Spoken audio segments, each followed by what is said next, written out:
नमस्कार। एक बार फिर से पवन की इतिहास की कक्षा में आप सभी का स्वागत है। आजकल 13वां अध्याय चल रहा है जो संबंधित है महात्मा गांधी और राष्ट्रीय आंदोलन से। भाग 9 में आज मैं दो महत्वपूर्ण विषयों के बारे में आपसे चर्चा करूंगा और विषय रहेंगे। पहला, क्रिप्स मिशन, जिसकी रूपरेखा 1942 ईस्वी में जो है वो अंग्रेजों द्वारा भारतीयों को ललचाने की दृष्टि से जो दी जा चुकी थी, जिसके बारे में जानेंगे। और ख, भारत छोड़ो आंदोलन, इसकी आवश्यकता क्यों पड़ी और ये आंदोलन कितना महत्वपूर्ण था भारतवर्ष की आज़ादी के लिए, ये सब हम जो है आज जानेंगे। सबसे पहले शुरू करते हैं क्रिप्स मिशन से।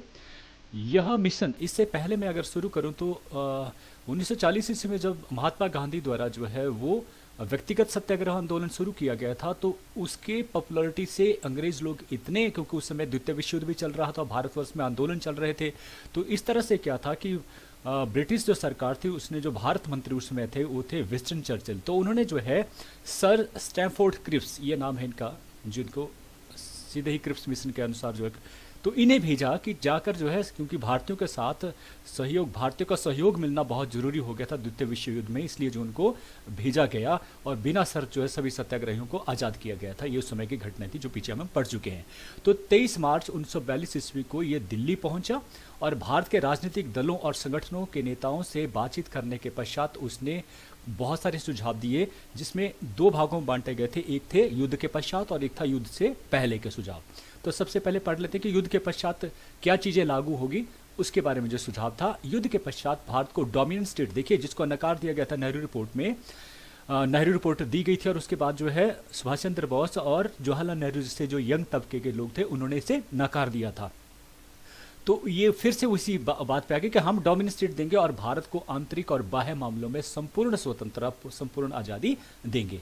दूसरा, संविधान सभा बनाई जाएगी जो संविधान बनाने की दृष्टि से जो है आगे जो है अपने प्रतिनिधित्व के तौर पर अगर रियासतें भी अपने प्रतिनिधित्व भेजेंगे और भारत के जो जित अलग अलग जो राजनीतिक दल हैं उनके प्रतिनिधि भी उसमें शामिल होंगे भारत का संविधान तैयार करने के लिए। फिर तीसरा, ब्रिटिश सरकार भारतीय संविधान सभा द्वारा बनाए गए संविधान को उसी रूप में स्वीकार कर लेगी। ये भी वचन दिया गया कि हम उसमें कोई चेंज नहीं करेंगे, आपने जो संविधान बनाएगा उसको ही हम वैसे ही लागू कर देंगे। लेकिन परंतु इस संविधान को न मानने वाले प्रांतों और रियासतों को भारतीय संघ से पृथक होने का अधिकार होगा। देखिए यह शर्त रख दी गई कि ठीक है, जो नहीं मानेंगे रियासतें हैं चाहे वो प्रांत हैं, प्रांतों को भी कहा गया कि जो प्रांत इसको नहीं अस्वीकार करेंगे वो अलग रहेंगे, उनको ये अधिकार आप दिया जाएगा। तो काहे का डोमिनेट, तो उनको भी डोमिनेट स्टेट अलग अलग, मतलब तोड़ दिया जाएगा, पूरे भारत को तोड़ तोड़ देंगे आप लोग, इस तरह की इनकी जो है नीति थी।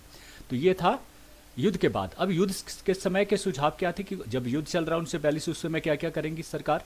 युद्ध के दौरान ब्रिटिश सरकार भारत की सुरक्षा की जिम्मेदारी, भाई भारत की सुरक्षा हमारी है, हम कुछ नहीं होने देंगे, ये उन्होंने जिम्मेदारी ली। दूसरा, भाई आप जिम्मेदारी क्यों नहीं लेंगे, क्योंकि आप ही तो सरकार चला रहे हैं, अगर आप नहीं लेंगे तो कौन लेंगे, हमारे ऊपर आप कोई वो थोड़ा कर रहे हैं कि या तो छोड़ दो देश हमारा, या तो फिर हमें दिखाया जा रहा है कि देखिए हम आपके लिए जो है आपकी सुरक्षा कर रहे हैं, तो जिम्मेदारी। नंबर दूसरा, ब्रिटिश सरकार युद्ध के दौरान भारतीय नेताओं का पूर्ण सहयोग करेगी। ब्रिटिश सरकार युद्ध के दौरान भारतीय नेताओं का पूर्ण सहयोग करेगी। क्या सहयोग करेगी? निष्कर्ष, परंतु क्रिप्स जो सुझाव था किसी भी राजनीतिक दल या वर्ग को प्रसन्न न कर सका और यह भारत की राजनीतिक समस्या का समाधान ढूंढने में असफल रहा, इसलिए क्रिप्स मिशन जो है वो असफल रहा। कांग्रेस ने तो पहले ही डोमिनेंट स्टेट को जो है बड़े पहले ही निकाल दिया था। रहे लीग की बात, तो लीग को भी ये अपना जो इनकी जो मांगे थी जिस प्रकार से कि मुझे अलग जो है देश चाहिए, पाकिस्तान चाहिए, वो भी बातें नहीं कही गई थी। तो इस प्रकार से ये पूरी तरह से नकार दिया गया क्रिप्स मिशन को। फिर असफलता के कारण एक एक करके लेते हैं कि वर्तमान समय में कुछ भी न दिया जाना, कुछ भी, हम सिर्फ आपकी सुरक्षा करेंगे, ये आश्वासन था और कुछ भी नहीं। भाई सुरक्षा करेंगे तो आप अपने राज्य की सुरक्षा करेंगे, नहीं तो आपके हाथ से निकल जाएगा, तो ये तो करना ही था। फिर कांग्रेस एक डोमिनेंट स्टेट के बजाय पूर्ण स्वतंत्रता की मांग जो है कांग्रेस ने रख दी थी। अब डोमिनेंट स्टेट का कोई मतलब नहीं रहा था, इसलिए जो असफल होना जरूरी था इसका, क्योंकि कोई नई चीज जो पूर्ण आज़ादी की बात कही जाए, तुम दे रहे हो हमें डोमिनेंट स्टेट, तो ये तो असफल होना ही था। फिर आता है कि डोमिनेंट स्टेट कब तक दिया जाएगा, इसके बारे में कोई समय सीमा ये कभी भी नहीं रहती थी। अंग्रेजों ने जो भी वचन देते थे उसके बारे में ये पता नहीं होता था कि कब करेंगे, क्या करेंगे, कुछ नहीं करेंगे, और बाद में जो है फिर मुकर जाते थे। तो समय सीमा निश्चित नहीं की गई थी, इसलिए जो असफल रहा क्रिप्स मिशन।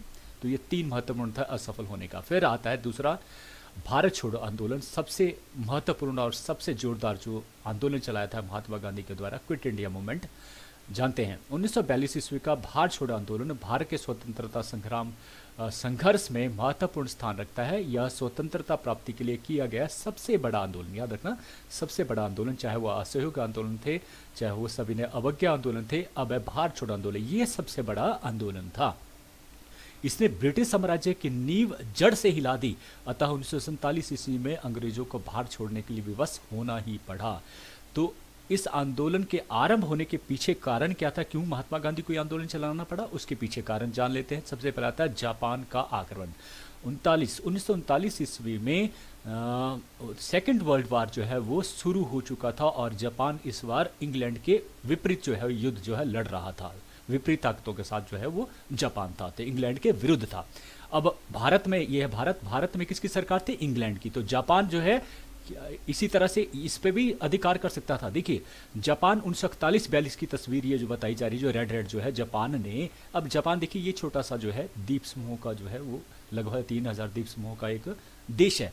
तो ये जापान ने, देखिए आप, ताकत हो या दिमाग हो तो कुछ भी करने के लिए, तो ये उस समय की 1941-42 में फिलीपींस हो, चाहे मलाया हो, चाहे सिंगापुर हो, चाहे वर्मा जो भारत का बिल्कुल नज़दीक का क्षेत्र था, यहाँ पे ब्रिटिश शासन था, तो ये 1942 में यहाँ तक पहुँच गया था। भारतीय सीमा के साथ तक जो है वो जापान ने अधिकार कर लिया था, इन देशों को जीत लिया था।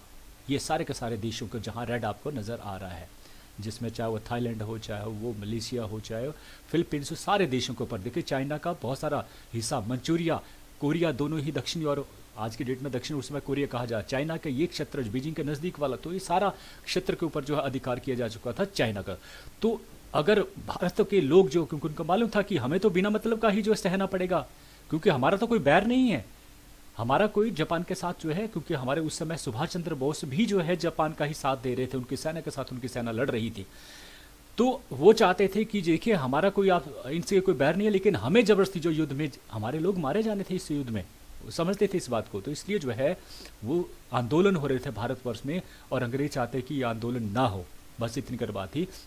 तो जो डर था इसलिए भी आंदोलन चलाना पड़ा, क्योंकि लगातार ये बढ़ रहे थे जैपनीज और ये बर्मा तक पहुंच चुके थे, इसलिए उन्होंने आंदोलन चलाया अंग्रेजों के विरुद्ध कि तुम छोड़ दो हमारे भारत देश को, अगर तुम छोड़ देते हैं तो जैपनीज जो है वो हमें भी छोड़ देंगे, ये उनका पहला कारण था। दूसरा, क्रिप्स मिशन की असफलता।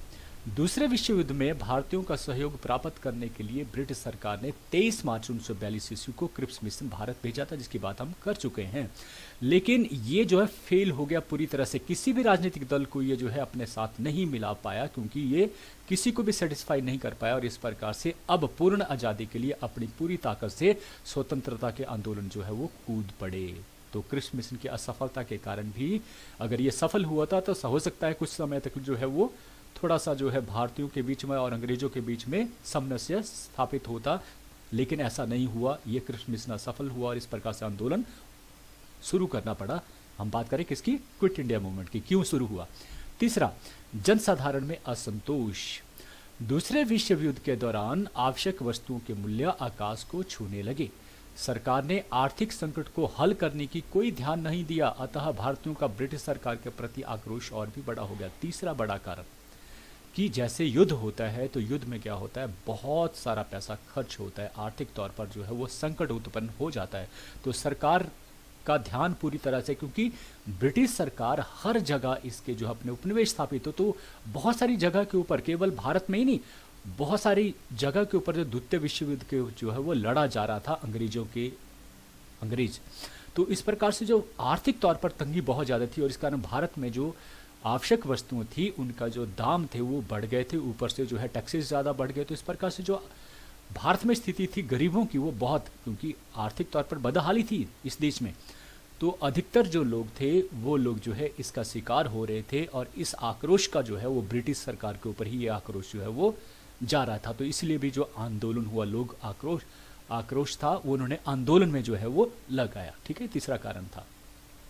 चौथा था गांधी जी का दृष्टिकोण में परिवर्तन। क्या हुआ कि क्रिस मिशन की असफलता के पश्चात 14 जुलाई 1942 ईस्वी को वर्धा गुजरात में, याद रखना गुजरात में थे वो, भारत छोड़ो आंदोलन का प्रस्ताव जो है कांग्रेस कार्यकारिणी द्वारा प्रस्तावित किया गया। वर्धा में, याद रखना वर्धा में किया गया था, कांग्रेस द्वारा ये प्रस्ताव पारित। गांधी जी, मीरा बहन, यह नाम आता है मीरा बहन, जिनका नाम था, असली में नाम था इनका मिस लीड।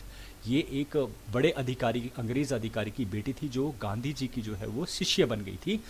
गांधी जी हमेशा जो है वो बीच का रास्ता अपनाना चाहते थे, लेकिन उनकी बात कभी नहीं मानी गई। उन्होंने क्या किया, उस समय के जो वायसराय थे उनके पास जो है मीरा बहन को भेजा ताकि उनकी बात को सुना जाए, और वो चाहते थे कि वो ऐसे ही बात को स्वीकार कर ले। लेकिन क्या हुआ, वायसराय ने मीरा बहन से मिलने से ही इनकार कर दिया। तो ये भी चौथा कारण था कि इसलिए भी भारत छोड़ो आंदोलन जो हो वो प्रारंभ करना पड़ा गांधी जी को। अब आता है आंदोलन की प्रगति। क्या हुआ, आंदोलन कैसे हुआ। 8 अगस्त 1942 इसको मुंबई में हुए कांग्रेस के अधिवेशन में वर्धा, याद रखना ये वर्धा में जो डिसाइड किया गया था कांग्रेस के द्वारा, अधिवेशन में पारित किए गए भारत छोड़ो प्रस्ताव को स्वीकृति प्रदान की गई। कौन से आंदोलन, कौन से, कांग्रेस का मुंबई में अधिवेशन हुआ कब, अगस्त 1942 ईस्वी को। वहां वर्धा में जो पारित किया गया था उसे स्वीकृति दे दी गई कि अब जो है भारत छोड़ो आंदोलन जो है वो शुरू किया जा सकता है।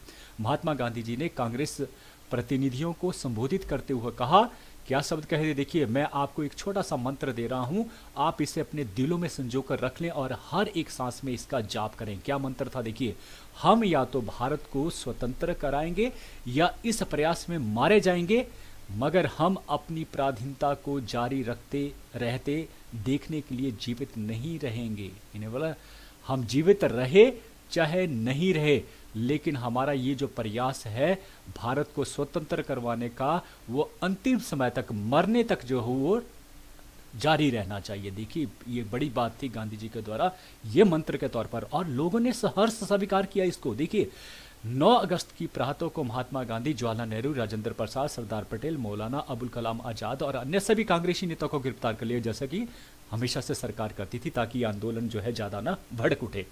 लेकिन हुआ क्या कि कांग्रेस को जैसे कि गैरकानूनी घोषित कर दिया गया। गिरफ्तारी का समाचार जैसे ही मिला, क्योंकि लोगों का इन लोगों के साथ जो है वो संबंध था, जैसे ही इनके साथ जो है इनको गिरफ्तार किया गया, वैसे ही जो है पूरे भारतवर्ष में ये लहर जो है वो फैल गई। करो या मरो, ये जो नारा दिया था गांधी जी ने, इसको पूरे भारत में जो है वो लोगों द्वारा इसी का ही गुणगान किया जाने लगा। लोग इसी के ऊपर कार्य करने लगे।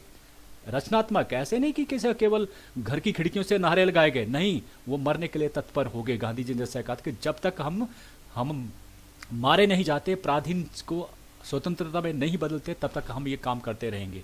देखिए इसमें छात्रों, मजदूरों, किसानों, स्त्रियों और सभी ने, हर प्रकार के, कोई भी ऐसा नहीं था जिसको हम ये कहें कि ये लोग क्यों, तो सभी प्रकार के लोगों ने जो महत्वपूर्ण भूमिका निभाई। भारत के विभिन्न भागों में कांग्रेस सोशलिस्ट पार्टी के नेताओं, जिसमें से जयप्रकाश नारायण की भूमिका भी महत्वपूर्ण है। यहाँ से जो है जयप्रकाश नारायण जो है वो फेमस हुए थे इस आंदोलन से।